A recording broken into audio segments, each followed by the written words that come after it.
Shalom and thank you for joining us for a special live Yad Vashem online program. To those who I have not yet had the pleasure to meet, my name is Jeremy Weiss and I am a director at the Yad Vashem International Relation Division. My father was in his early teens when the Germans annexed Austria. He was the son of a prominent rabbi who also had a doctorate in history and philosophy. He also received the Iron Cross for his acts of courage during World War I. My father's grandfather was Kaiser Franz Josef's personal painter. Our family was well rooted in Austrian society and as well in the Jewish community. In 1938, my father's world, like all other Jews in Austria and Europe, was turned upside down. I asked him, not once, many times, why he and his family did not run away. Why did they not leave? In retrospect, the events are clear, as are the results. But back then, it was unclear. The anti-Semitism, hate, and violence creeped and crawled from day to day, slowly becoming a monster. The future was uncertain, and there was always the hope that things would get better. They hoped that their Austrian friends would not betray them. Also, there was really nowhere to go, sadly to say. In a recent survey in the US, it showed that 41% of all Americans and 66% of millennials claim they never knew Auschwitz existed. My grandmother would send with my father 2 apples and 2 sandwiches every day to school. One was for him, and the other was for an Austrian boy from a very poor family. This boy's older brother joined the army in 1938 and helped my father and his family escape and cross the border into Slovakia. Due to acts of kindness, my family escaped. Kindness in the dark of shadow. Rochelle, thank you for moderating tonight's panel on this topic, and thank you all for joining. Shalom and greetings from the Mountain of Remembrance in Jerusalem. My name is Rochelle Budd-Kaplan, and I'm the Director of International Relations and Projects of Yad Vashem's International School for Holocaust Studies. I'm very honored to moderate tonight's panel commemorating the events that took place 82 years ago in the Third Reich. Before we begin, please allow me to remind us all to mute ourselves in order to ensure that we can hear our panelists well. Now, I'd like, without further ado, to introduce Professor Charles Greenbaum, a social psychologist and Professor Emeritus of Psychology at the Hebrew University of Jerusalem. Professor Greenbaum was born in Germany and lived with his family in Nuremberg during the November Kristallnacht pogrom in 1938. I'm also pleased to introduce Dr. Robert Rosette, a senior historian at Yad Vashem's International Institute of Holocaust Research. Dr. Rosette has edited and written a number of books as well as lectured all over the world. He is also a member of the Israeli delegation to the International Holocaust Remembrance Alliance. On November 12, 1938, there was a meeting in Berlin on the so-called Jewish question following Kristallnacht. During this meeting, Field Marshal Hermann Göring and Reinhard Heydrich, who was a key player in the planning and execution of the final solution and served as head of the Reich Security Main Office, focused on the emigration of Jews and further regulations to eliminate Jews from the economic life in the Reich. This law, actually, enacted 82 years ago today, had direct consequences on the family of Moses and Martha Greenbaum and their 3 sons, Alfred, David, and Charles, who is with us tonight. We will place Professor Greenbaum's family story into context this evening. And before we continue, I would just like to open up with a question to Dr. Rosette. Can you please, Rob, provide us with a short overview about what led up to the Kristallnacht pogrom and what happened in the German Reich 82 years ago?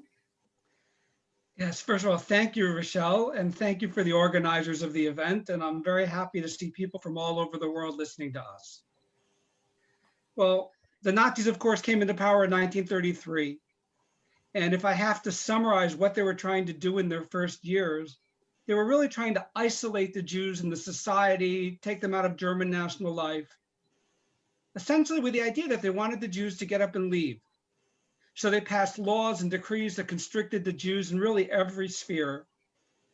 They created concentration camps for those who opposed them, not necessarily for Jews, but Jews also were sometimes put in these camps because they were considered to be enemies in some way of the new order that the Nazis were bringing in. They boycotted the Jews. It's very famous, the one-day boycott that was official, but that a creeping boycott that was going on much longer than that from spring 1933 onwards. There was violence, and especially after the Olympics of 1936, the violence was growing and growing against the Jews. The paramilitary rank and file of the Nazi party, the SA or the Sturmabteilung, was pushing more and more for anti-Jewish measures, especially those from which they could benefit. So as we get into 1938, it's a pivotal year. We have the takeover of Austria, the Anschluss, in the annexation of Austria in March of 1938. Then in May of 1938, something happens in the concentration camps where they become a site where people who have been sentenced to death can be killed. And that opens up the idea of extrajudicial killings that happen in these camps as well. And this is much more violence than we've ever seen in them. In the summer of 1938, Jewish criminals, in quotes, were arrested. Those people with parking violations or some other thing, the minor thing they did, they were arrested and put in concentration camps. It's the first time Jews are really being put into the camps just as Jews. The Evian Conference of the summer of 1938, which discussed the refugee crisis around the world, which really didn't do very much significantly to solve it. And then September of 1938 with the Munich Accords that allowed Hitler to take over a part of Czechoslovakia and would lead to its dismemberment. Then lastly, the most direct thing that led to the Night of the Broken Glass. In October of 1938, the Germans deported Jews who had been born in Poland, who were not citizens of Germany, to Poland. The Poles didn't want to accept them, and they were in a no man's land for quite a while. Roughly 17,000 German Jews were deported in this way. And among them was a family of a young man named Herschel Greenspan. And Herschel Greenspan was living in Paris. He was deeply upset by what happened, and he decided he would take revenge by going into the German embassy. He was planning to shoot a senior official. He encountered a rather minor official named Ernst von Rath, and he shot him. He did not kill him immediately. It took several days for von Rath to die. After von Rath was shot, even before he died, this was the trigger to that riot against the Jews of Germany that came to be known as Kristallnacht. And it was agreed upon by Hitler and his propaganda minister, Joseph Goebbels, to have this riot. It was to be put forth as a spontaneous riot. To a certain extent, it was coordinated. There were actually ideas put out how it should go about being held. But the truth is, it really was quite uncoordinated in the end and was an orgy of violence and destruction, although it wasn't murderous in the extent that we would see later on in the Holocaust. People were killed, roughly about 90 people, but it wasn't murderous as much as it was this outpouring of violence.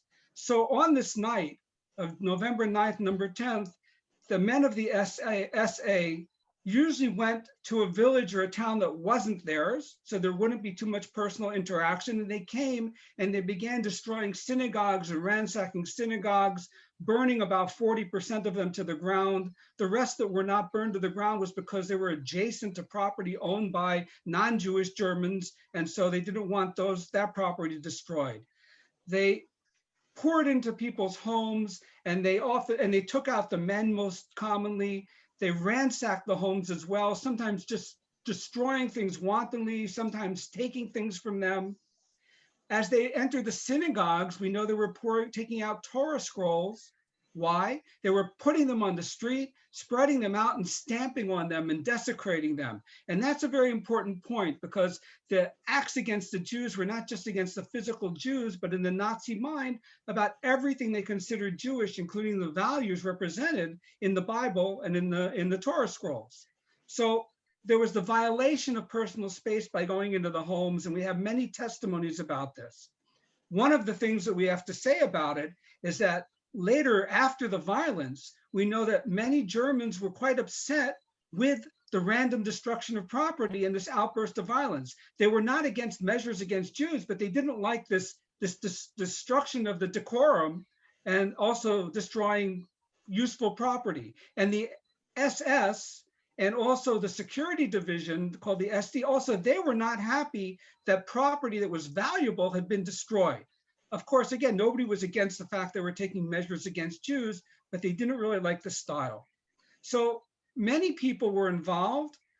Many people stood on the side and watched. Some people were appalled. Other people were happy, perhaps inside, or even showed that they were happy. There were many kinds of responses to this on the spot, but there were also a few people here and there that helped, that hid their Jewish friends, or at least tried to comfort them afterwards. And so that's also a part of the story. Unfortunately, it's not a major part, but it certainly is part of the story as well.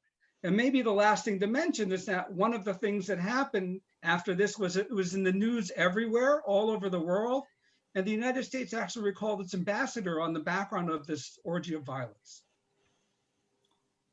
Thank you very much, Dr. Rosette, for that comprehensive background information. Now we turn to Professor Greenbaum. Could you tell us a little bit about your family and history in Germany? Yes, thank you, Rochelle, and thank you for inviting me. I just want to say at the outset that I'm not here because of anything I did or accomplished. I was in a way a survivor, but I didn't suffer in the Holocaust except for that night and some months afterwards, leaving Germany. But there is a story here, as Dr. Rosette said, it was rare, but there was a real act of kindness of which we were the beneficiaries and which probably saved our lives. I'll tell about that. My family had been in Germany for several generations, since at least my father's family, about which I know a little bit more, since the early 19th century. My grandfather, Abraham Greenbaum, who is, by the way, died in Jerusalem in 1921 and is buried in Har HaZeitim, the Mount of Olives Cemetery, founded a business which was called essentially Gold Leaf, Blattgold in German. He was a merchant where he would buy gold and sell it according to the specifications of the customers to different firms, both in Germany and abroad. My father, who was the youngest of 10 children, he inherited the business. A number of my family went early in the 1920s to England, lived in England, and we had a number of contacts there. When the events that Dr. Rosette described began in 1936, my parents applied for a visa to the United States, and they felt that the United States would be a better goal for them to attain, a better place for them than Palestine at the time. My father knew Hebrew. He was an Orthodox man. We were an Orthodox family. He knew Hebrew in order to pray, but he didn't know how to speak it or write it, whereas he knew English very well. So he was a businessman, didn't feel that he had much of a chance here. So he applied for the United States and was told in 1936 that the visa would come through in 1940, 4 years. This has to do with something perhaps Dr. Rosette will remark on later on. Immigration policies in the Western countries, including the United States, were essentially restrictive. The United States didn't take all of the people that they had quotas for, and so the line was long. Then came November of 1938, and that changed everything. But in terms of the family background, that's what it is. At the time of the Kristallnacht, my oldest brother was just 13. Alfred Abraham. The second one, David, was 11. Abraham is unfortunately no longer among the living, and I was 4 years old. That's in answer to your question, Rochelle. Well, thank you so much. Could you elaborate a little bit more on how the November pogrom impacted your family and what happened that evening or those of that week? The first thing and the most salient thing that I remember was that I woke up early. It turned out that it was the morning of November 10th after the Kristallnacht. I had slept through the whole night, but it was early, and even though it was around 6 o'clock in the morning, people were already up and around and bustling about. And I heard someone say to me, "Don't get off the bed because there's a lot of glass around." And there wasn't glass on the floor in my room, but there was in other parts of the house. And so I stayed in bed, and I then noticed that the windows were broken, the chandeliers were broken, a lot of the furniture was broken, and people were just trying to clean up, trying desperately to clean up all of this mess. So that is essentially what I remember. I was 4 years old, and it's probably my earliest memory, maybe my earliest memory or one of the earliest memories. In 2006, I asked my brother Alfred to write down what he remembered of the Holocaust, and I just want to read some of what he wrote. After the stormtroopers came in, I did not see them, but there were probably 4 or 5, and smashed up several rooms. We got up about 6 to clean up the mess. There were the 3 children, Ma, our mother, and the young maid, Emma, Hubert, who was a boarder and a student from Kronheim, whose father was arrested and sent to Dachau, as he found out in the course of the morning. 2 people came in early in the morning, a woman who said that the synagogue was burning and that not a chair was left whole in her whole place. And Karl Klein. Karl Klein was a friend and he was actually a competitor of my dad, also in the gold leaf business, but they were very good friends. Not Jewish. Excuse me? Not Jewish. Not Jewish. And they were very good friends, and he came in, which was a surprise. He had been asked by Dad, my brother wrote, who was in the Jewish hospital in Fürth. He had, my father got tipped off that something was going to happen that night. I don't know exactly who tipped him off. There was one rumor that there was the local police in Nuremberg who had a number of people there who were really anti-Nazi, couldn't do very much about it, but they did tip several people off. He was asked by Dad to see how things were. Dad was either afraid to call us or did not think we would tell him the truth. Our mother later said that it was risky for someone to enter a Jewish home that day, and that it was nervy of Dad to ask him to do so. I also remember from Karl Klein the phrase about seeing our ängstliche Gesichter, our anxious faces, from my conversation with Mr. Klein, or from one of his letters to Malden, where we lived in the United States. That's essentially the way that the Kristallnacht affected our family at that particular point. Thank you, Professor Greenbaum. So you noted that Your family had applied for a visa in 1936, and that the events had taken place, and obviously things were exacerbated, and that means that the situation is getting worse and they were looking to get out.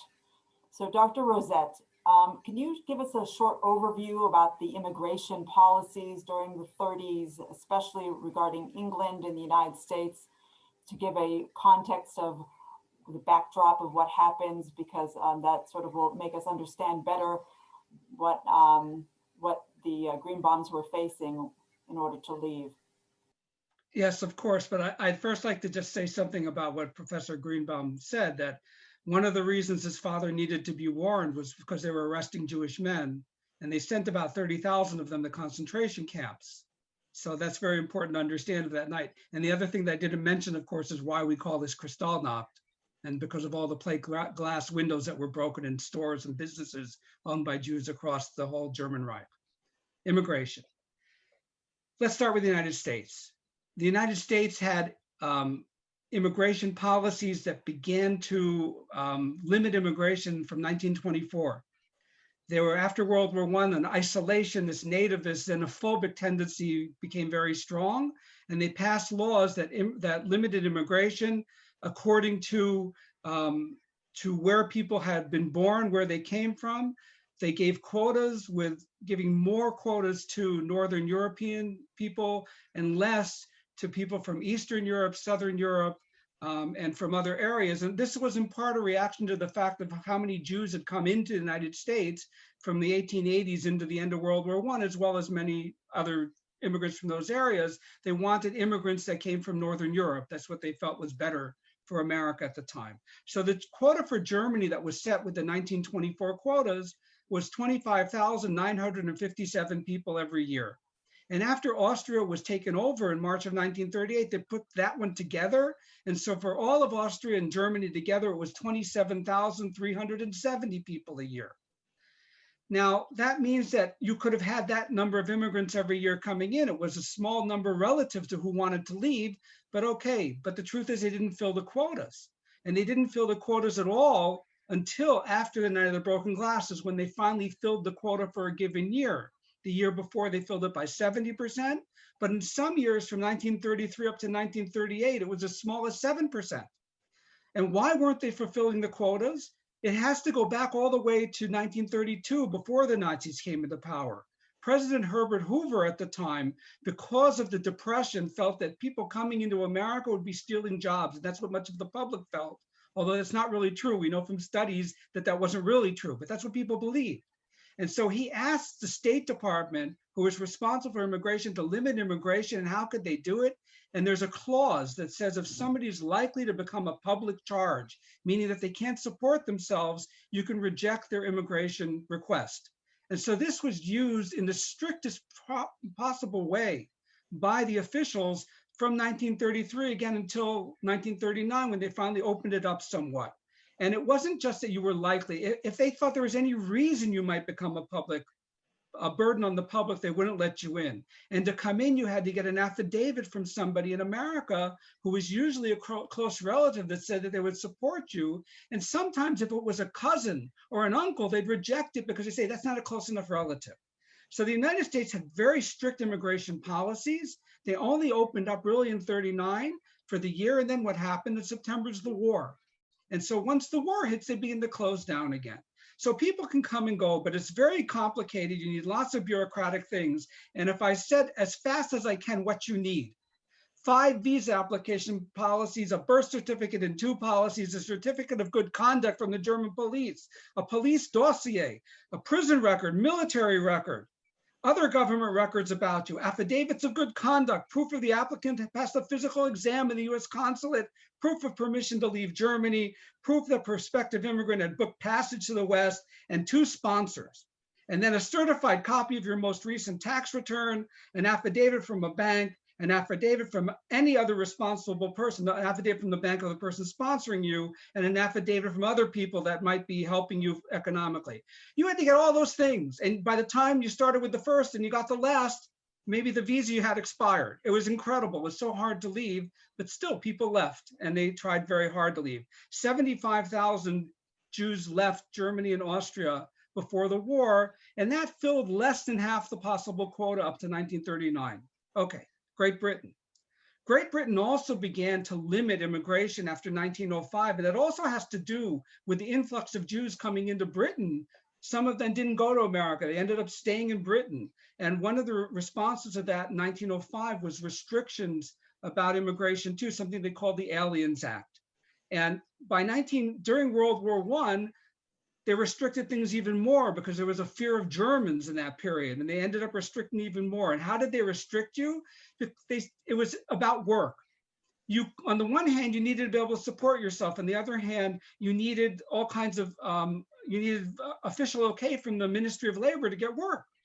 The only jobs you could get in Great Britain after World War I coming in as an immigrant that you didn't need that was to be a domestic, or if you were coming with enough money to set up your own business. So in this way, they limited things. So from 1933 till 1937, about 33,000 German Jews were admitted, and they had to be supported. They had to, if they couldn't work, they had to be supported, and they were supported by the Jewish community and some of the larger international Jewish charities.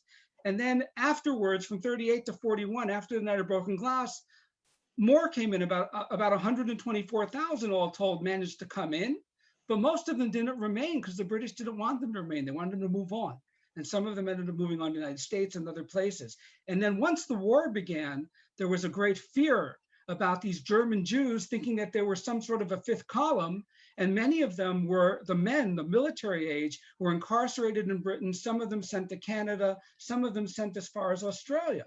So there was no open-handed policy of immigration into Great Britain in the period. And then lastly, you can't not talk about Palestine. Palestine, because of the retreat from the Balfour Declaration, that's an ongoing process of the 1930s.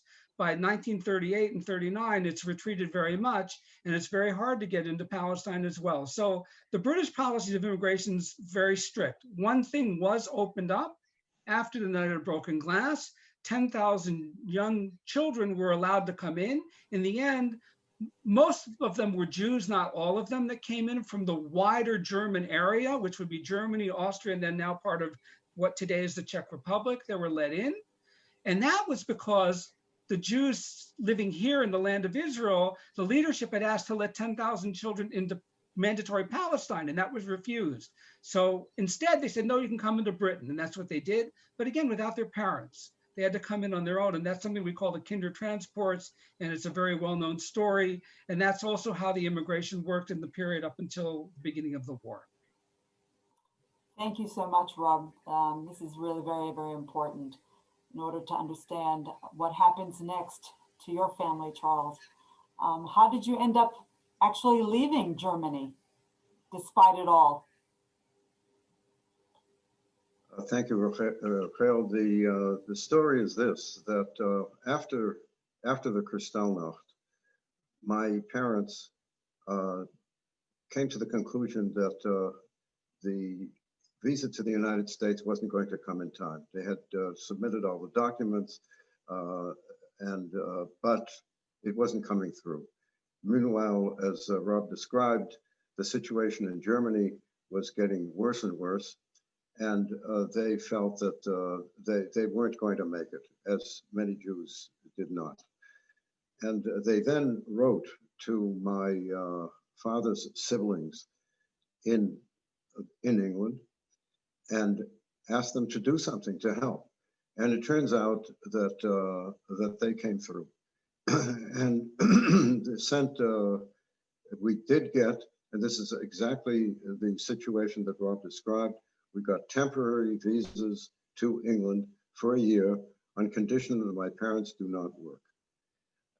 That was a big step in the right direction, but then came a big problem. At that time, Jewish businesses essentially had to be liquidated and sold, you could put in quotation marks, either to the government or to some other non-Jewish person or non-Jewish corporation who would then take it over. Sold in quotation marks means essentially giving it away, because everybody knew that you had to sell your business and you had no choice in it. So people just essentially gave it away. But in addition to all the documents that the United States required, the Germans demanded also a number of documents, among them, of course, a passport or a laissez-passer, and all kinds of documents from the police and so forth. But there was one thing that was very difficult for my parents, and that was, and particularly for my father, and that was essentially a document from the income tax authorities that your books were in order. And my parents essentially booked a flight from Cologne to Brussels and from Brussels to London. We had everything, all the documents, except this one thing. And the date for our leaving, which was April 1939, was getting closer and closer. And the tax authorities kept rejecting my father's books, saying something is wrong, that's wrong, this is wrong. And my father couldn't figure it out what to do in order to make this right. It was then that Karl Klein again came to his aid. Again, remember that it was difficult and dangerous for a non-Jewish person to come to a Jewish home. My father's office was in our apartment in Nuremberg. He came several days, spent several hours each day, at considerable risk to himself, to work with my father on how to present these books to the tax authorities. Whatever magic he did, I don't know, but it turned out that in the end, the tax authorities accepted the books, and my parents were allowed, and my parents and my two brothers and I were allowed to leave. This, I think, was we're talking here about two remarkable acts of Karl Klein. One, that he came just to see how we were after the Kristallnacht, the morning after the Kristallnacht, and perhaps even more important, all the time and trouble and risk that he took to come time after day to my father's office in our apartment, where everybody was being watched already. This took a lot of courage.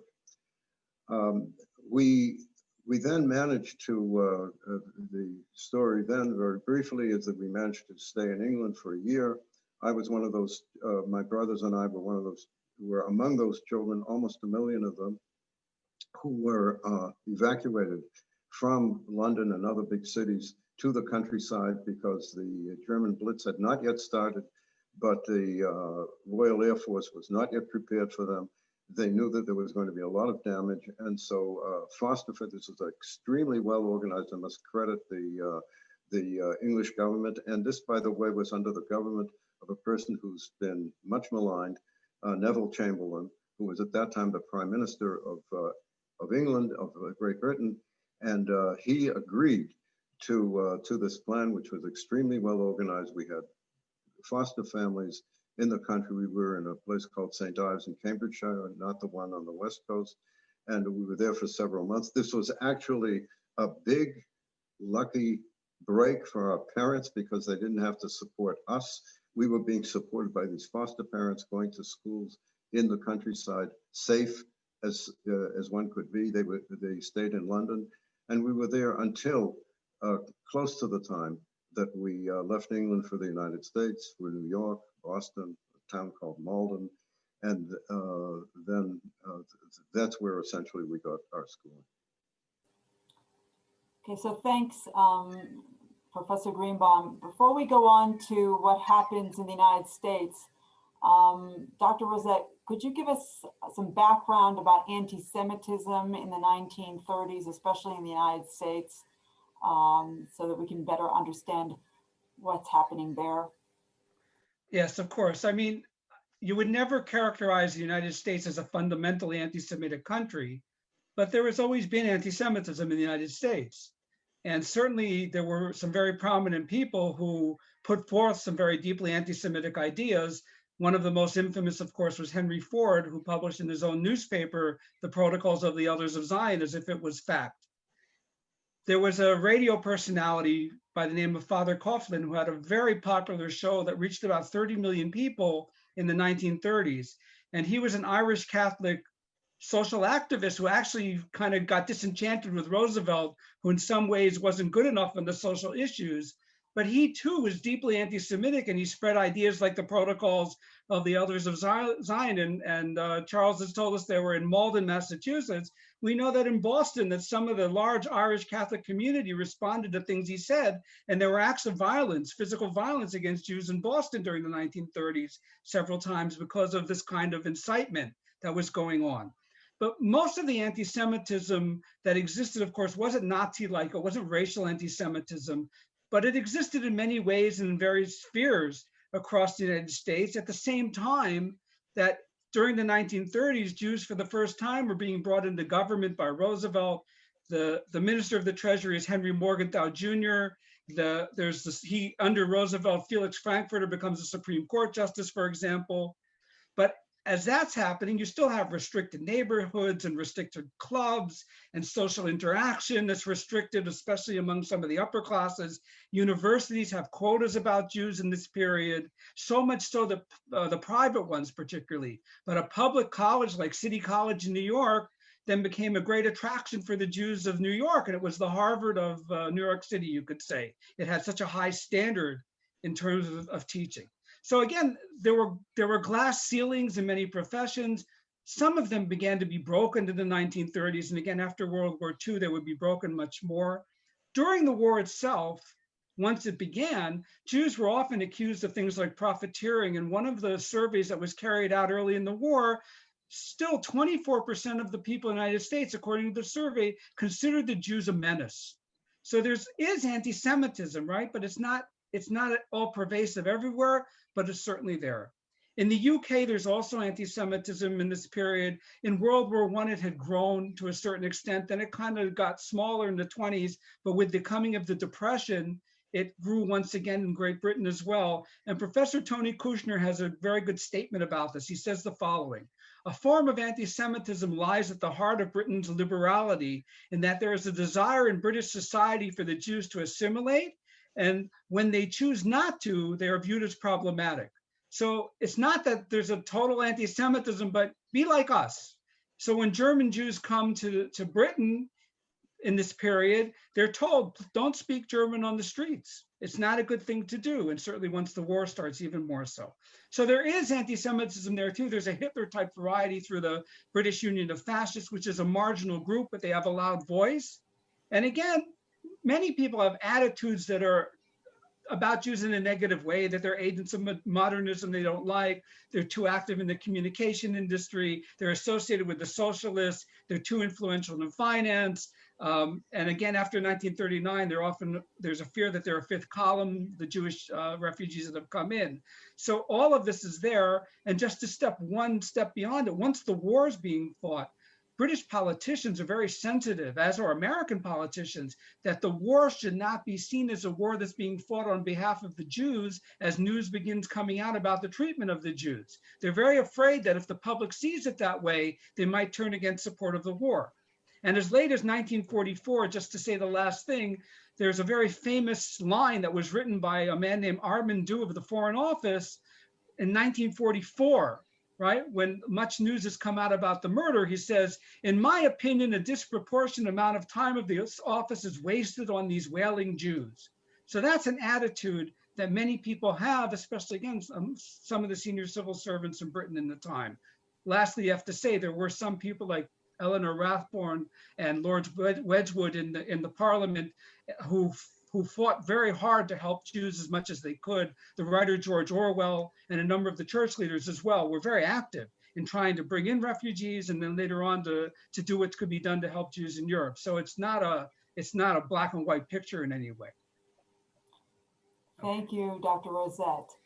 So I want to, Professor Greenbaum, I want to go back to 1940 and your passage to America. What do you remember? And how does your family actually start all over the United States?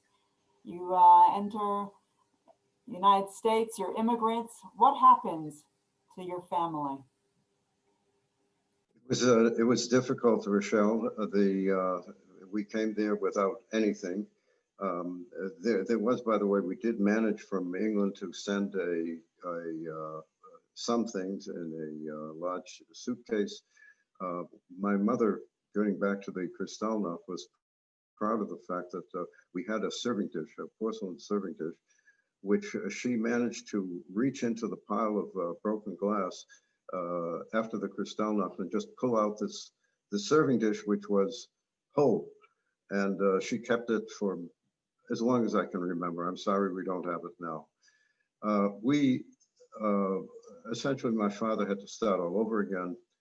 He could have tried to work in a factory, but he was not a factory worker. He's a very gregarious guy. He was used to travel. He was used to talking to people, and he started essentially from scratch a business which was stationery and office supplies, selling everything from paper and pencils to typewriters. Some of you may remember what typewriters were. By the way, I want to introduce, I should have done this before, my wife Judy, who's with me. She and I grew up in Malden. He essentially went from door to door, business to business, store to store in different places in New England, and managed to build up a business all the time on commission, never got a salary, and he really had to hustle for his living. My mother, from the beginning, worked on a private freelance basis. She knew languages, and she knew German, of course, French, and she knew how to play the piano, and she taught all those things. Also, the Hebrew, she learned Hebrew later on really well, and she taught Hebrew and taught children for the bar mitzvah, as Judy reminds me.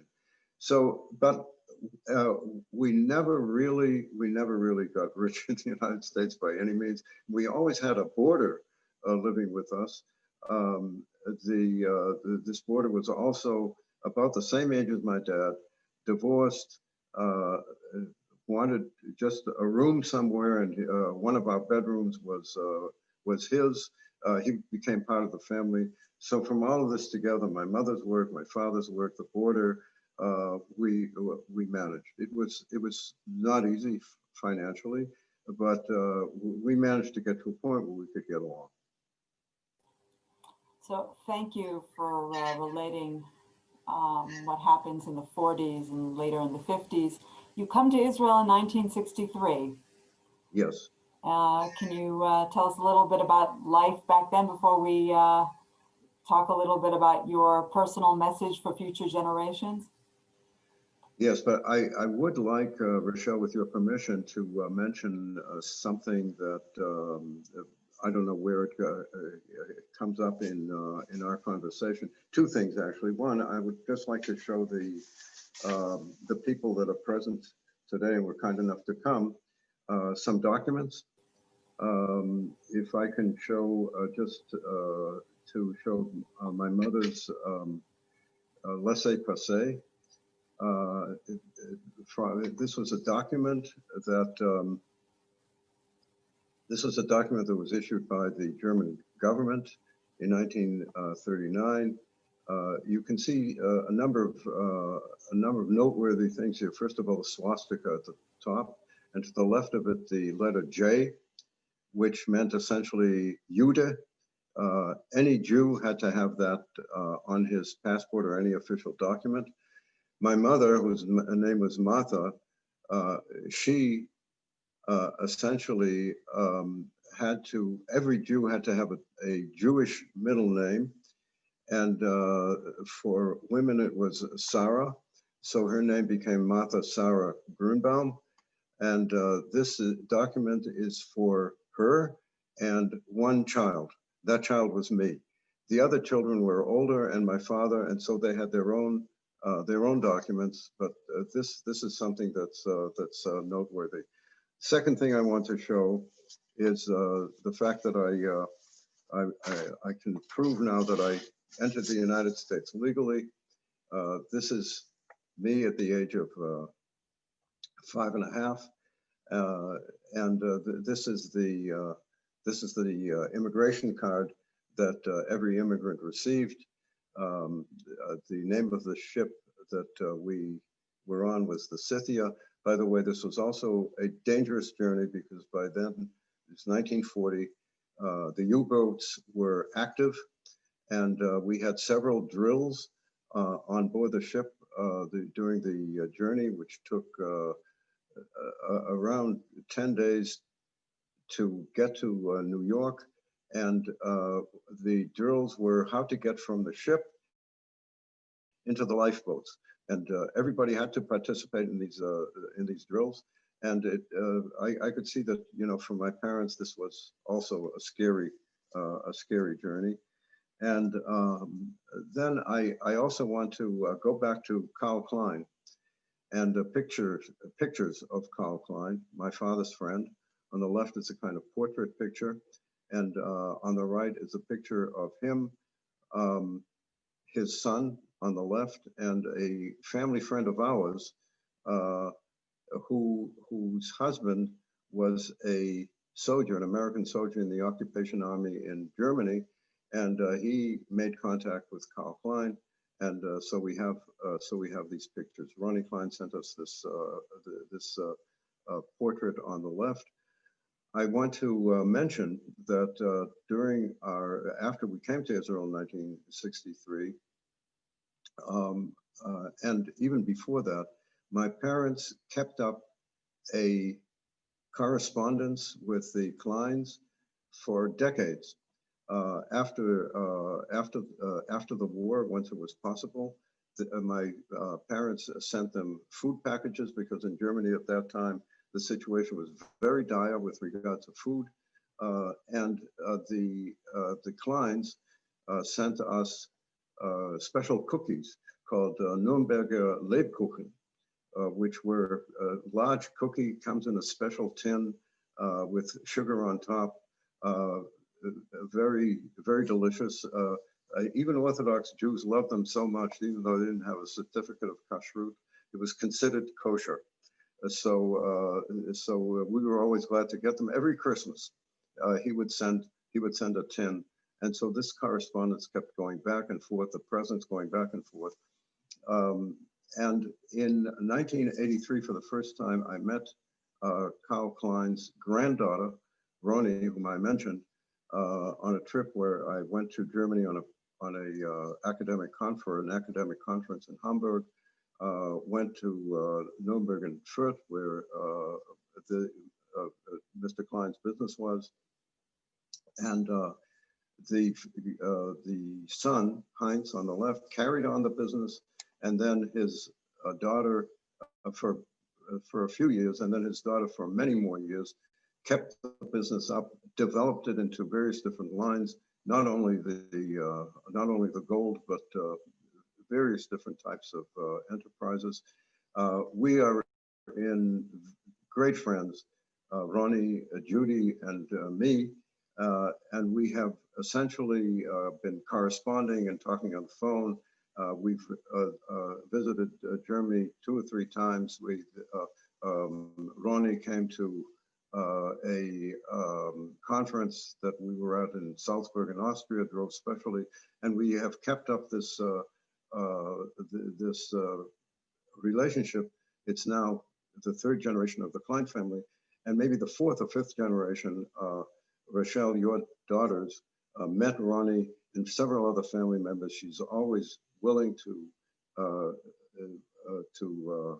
be hospitable to them, to even drive them around and help them. She's taken a big interest in the Jewish community in Fürth and Nuremberg, and it's been a wonderful friendship, even down the generations. So that's now. As far as Israel is concerned, my career has been at the Hebrew University and also Judy's. I'm a social psychologist. Judy is a teacher of English as a foreign language, and that's what we've been doing. We had 4 children. One as an adult died. The other 3 are, Baruch Hashem, we have to say, okay.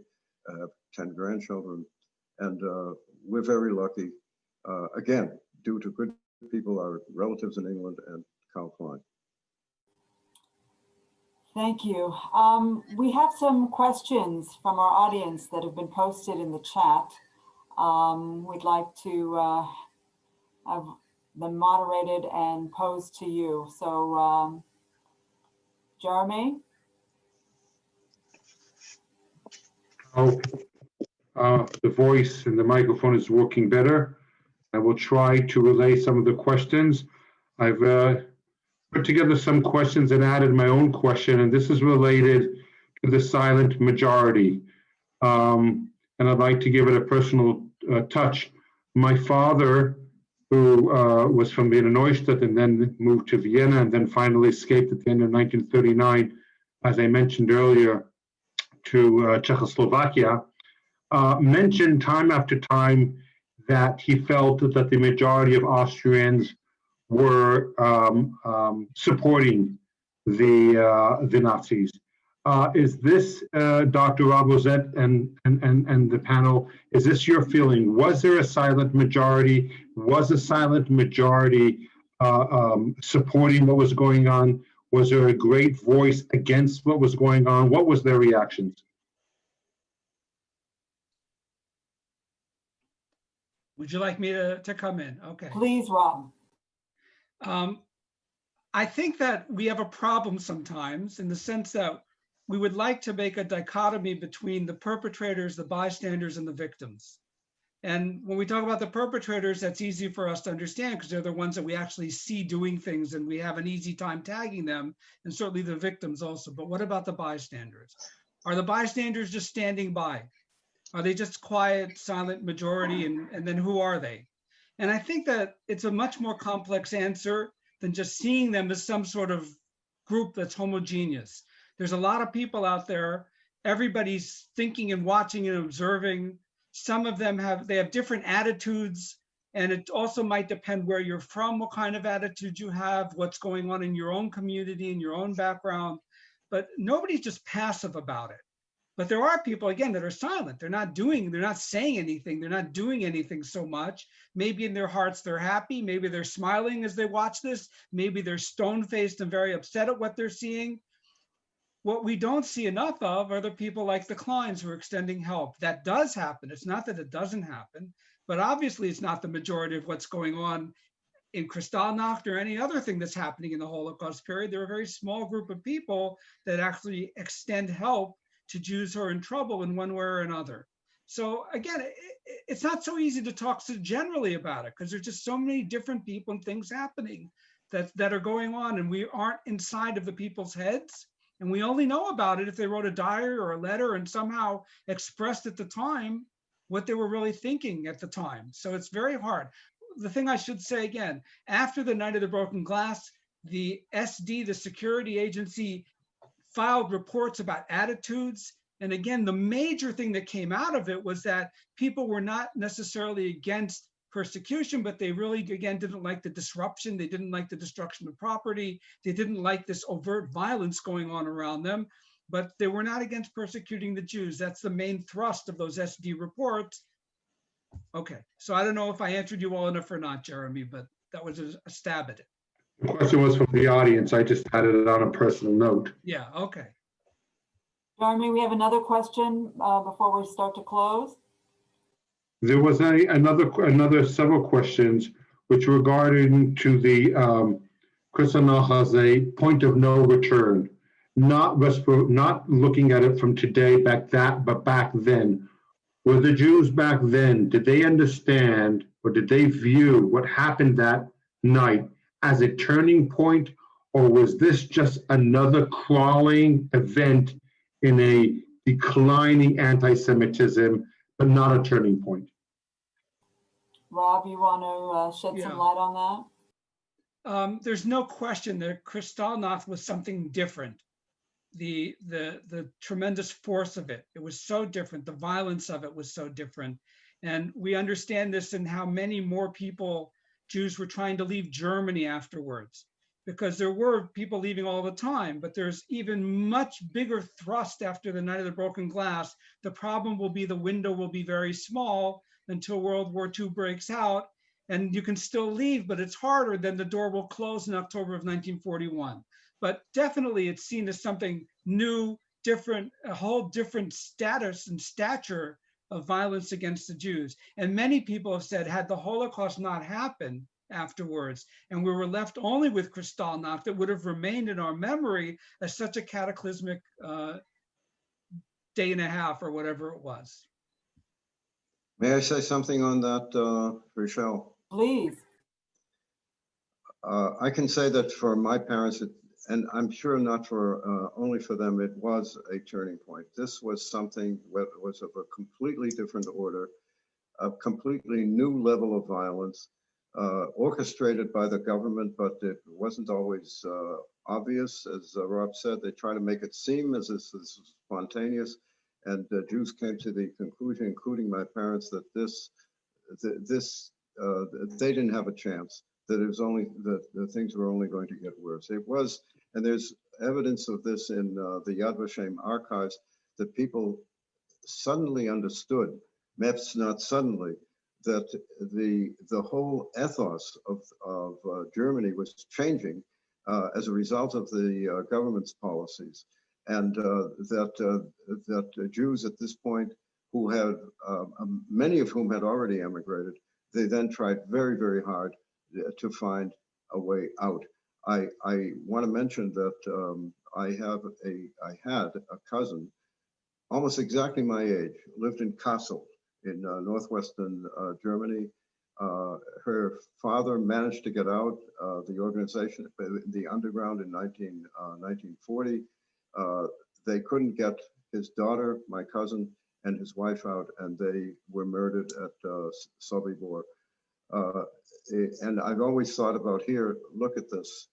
One cousin is able to leave, and one cousin is just so unlucky, she and her mother, that she wasn't able to. This was, and essentially, the Kristallnacht was seen as the trigger for a lot of what happened later on. Hitler now could see that he could get away with almost anything, and things just got worse from there on. I also want to mention something about the previous question about the Germans and helping the Jews. There's evidence in one of the testimonies in Yad Vashem of a person in Berlin looking at this whole orgy of violence, as Rob put it, and saying, my God, they must have let all of the insane out of the asylums to perform this. How could this be? This can't be. And it turns out, I can tell you as a psychologist, and you don't have to be a psychologist to understand this, that these people were not insane. Essentially, they were going along with something that was snowballing and rolling and very, very difficult to stop. One of the testimonies about Kristallnacht was about a woman who telephoned her friends. She had many non-Jewish friends, and nobody answered the phone. People were very, very much afraid. There was the rampaging in the streets, all the destruction, and no matter what you thought, even if you were to oppose it, it was just opposing the government, opposing all these people who were essentially ruffians and hooligans that had taken over. Now, back to Karl Klein. In a conversation with my brother, it came clear to me that Karl Klein saw himself doing what he did as a German, that he and people like him, even though they were in the minority, they were the real Germans, not the so-called good Germans that we associate with people who were bystanders and didn't do very much. He was doing something because this was the right thing to do as a human being and as a German. And somehow he wanted that to be remembered. And it was really, it really is quite remarkable. If you want to understand, and I think, and even though in psychology we do a lot of statistical studies, how many people think this way and how many people have this kind of process or that kind of process, there are some things that can't be measured only by the majority and the minority. There is an ethos which somehow gets suppressed and then comes back again. And I think that we just, the lesson here is that you asked about this before, Rochelle, that as a people, no country can let human rights slide, can let human rights essentially be taken for granted, because the dynamic is that things are either getting better or they're getting worse. And if they're not getting better, then things are going to slide back, and then they could be out of control. We saw other examples of this, of people being discriminated against because of their ethnic origin in Rwanda, because of class origin in Cambodia. We're not out of this yet. And there's no country, there is no people that is immune to this. And the voice of the people, the voices of those people who have a different ethnos has to be given a chance. Once you suppress that, then you're losing something for your country. Thank you so much. We think we can take one more question before we conclude. Jeremy, any other questions? I know that the one question, Professor Greenbaum, was your mother's maiden name. What was my mother's maiden name? It was Feichenfeld, Feilchen-Feld, Feichenfeld. My grandfather, her father, Alfred, for whom my brother and a cousin of mine, Avraham Peled in Petah Tikva, were named. He was the principal of a Jewish school in Fürth, and he was buried in Berlin. What was East Berlin now is Berlin. And he was a highly respected member of the Jewish community, completely different kind of person than my father, very learned, devoted his life to pedagogy and teaching. Well, we very much want to thank you, Professor Greenbaum, for sharing your story. Thank you to Dr. Robert Rosette for enlightening us with the historical context needed in order to better understand these events. I want to thank everyone in the audience for joining us today.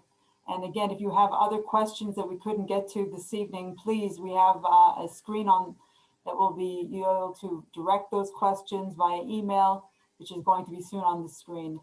I want to wish everyone a Shabbat Shalom, wish you and yours only good health.